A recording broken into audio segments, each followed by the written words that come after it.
Hello, welcome back to Surface Noise.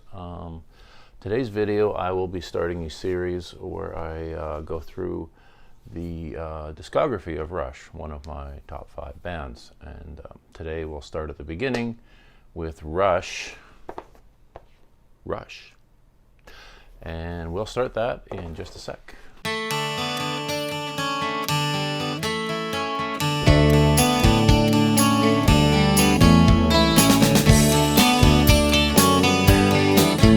So, Rush. Rush started off in Canada, Ontario, in 1968. They were Alex Lifeson on guitar, John Rutsey on drums, and actually Jeff Jones was their bass player and frontman for a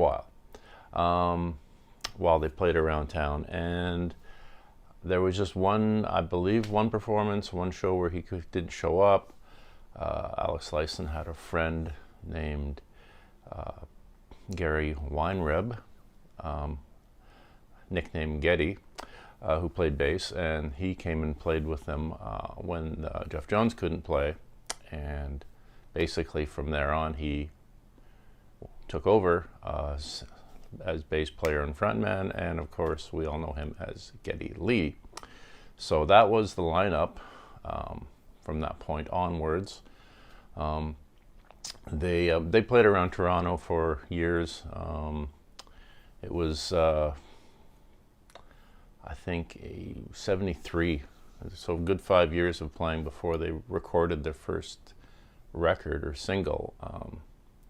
They did, I believe it was Not Fade Away by Buddy Holly, and then there was a B-side which was an original song. Yeah, the B-side was You Can't Fight It, which was a song they wrote together. Yeah, and that was their first recording. Next up was them recording their debut record, this one right here. So that was in, I believe, late 73, early 74. I believe it came out in March of 1974. They wrote and, of course, wrote and recorded all the music and lyrics and stuff. Apparently, John Rutsey did write a bunch of lyrics for the album, but then threw them away. So I believe Alex Lifeson and Geddy Lee ended up writing all the lyrics for the album. So the album came out on Moon Records. Limited release, 3,300 and something, 3,500 or something released or something. Can't remember the exact totals. Didn't get a ton of attention. You know, it was moderately reviewed decently, I guess. They were looked upon as kind of Led Zeppelin-ish. A lot of the music on the record had that feel, very blues rock, Zeppelin influenced stuff. And they didn't really get a lot of attention in a big way, especially in the States, until a Cleveland radio station picked up on the song Working Man, which is the last track. And being that that was very much a blue-collar town, they really the song Working Man really resonated with the people.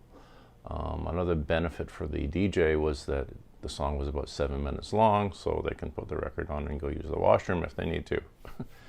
That's what they mentioned in the documentary about Rush, Beyond the Lighted Stage. So anyway, this gave them some attention, and afterwards they ended up putting the record out on Mercury Records. And then they got wider distribution, became so much more attention. They got to tour a lot more, and it did great things for them. So the version I have here is actually a box set. I think this was from 2011.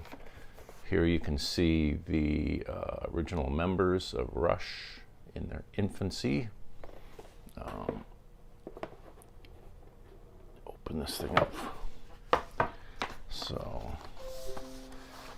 what we have here, this is a pretty cool set though. So this is basically a copy of what the original looked like. It even has Moon Records on the bottom, you can see that. Even the logo, everything's the same. It's pretty cool looking. And this actually came with a few goodies. Kind of a nice set. Got the poster. Pretty cool. We have right here, this is the Rush family tree. Yeah, this is pretty interesting. It shows you the total, how they got to where they are. Going back to the first band that John Rutsey was in, the Guild, going through all the bands before they got to be Rush. You know, and it's goes all the way up to 1974. So it's a pretty cool thing. Got some postcards. Pretty nice. And this here. Pretty cool.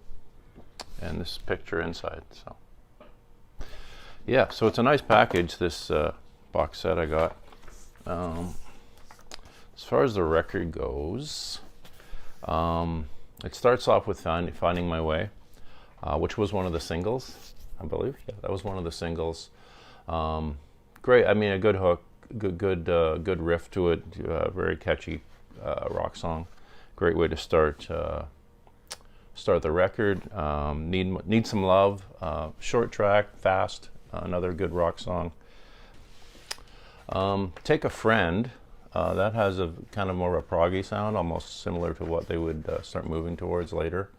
Here again starts off a little bit like Pink Floyd to me, but then goes into more of a blues rock style. After that we got What You're Doing. In the Mood was another single. Good, you know, another one, catchy, shorter song anyway, with a good riff to it. Then we've got Before and After, and then they finish up with Working Man. So a good solid 8 tracks on here. Working Man is, of course, an epic 7-minute long song. Not the longest song though, because here again is actually 7.5 minutes. So, you know, this is, you know, a solid rock album. And it may not sound exactly what you're used to if you heard Rush later on, because again, it does have a more of a Zeppelin influenced sound and stuff, but it's solid. It's a good starting point. So from there, I mean, they toured this record, but there were changes coming. John Rutsey did leave the band. Partially, he didn't like the direction. He was more of a traditional, straight-ahead rock and roll type guy. And then Geddy and Alex were starting to write a little more complicated stuff, getting closer to the sort of prog rock stuff in that direction they were heading. So he wasn't big on that stuff. And also, he had juvenile diabetes, which made it hard for him to tour, play shows consistently. He had to get insulin and all these other things, so it created a problem. They got someone finished out the tour. They had another drummer in there, and after that they auditioned 5 drummers to be their new drummer, and one of those was Neil Peart, who of course got the job and was there from 1974 until the end of Rush, which I guess would have been 2017, 2016 officially, somewhere in that range. So yeah, but this was a important, I think, starting point for the band. It shows you what they could do and where they were headed, and I think it's important, you know, and I think it's worth hearing for people, especially if you're a fan of the band or you like this type of stuff. It's very gives you a real sense of the history of the band, and I think it's important. So that's video 1 in this series. Hope you enjoyed this. I will be doing every record that I have of theirs, and hopefully I can fill out the collection by the end of this series and have all of them. So we'll see how that goes. But for now, Next time will be Fly By Night, and I hope you enjoyed this. If you did, you can like and subscribe. I do have a website, surfacenoise.ca, as well. Hope everyone has a great week and great day, and see you in the next video.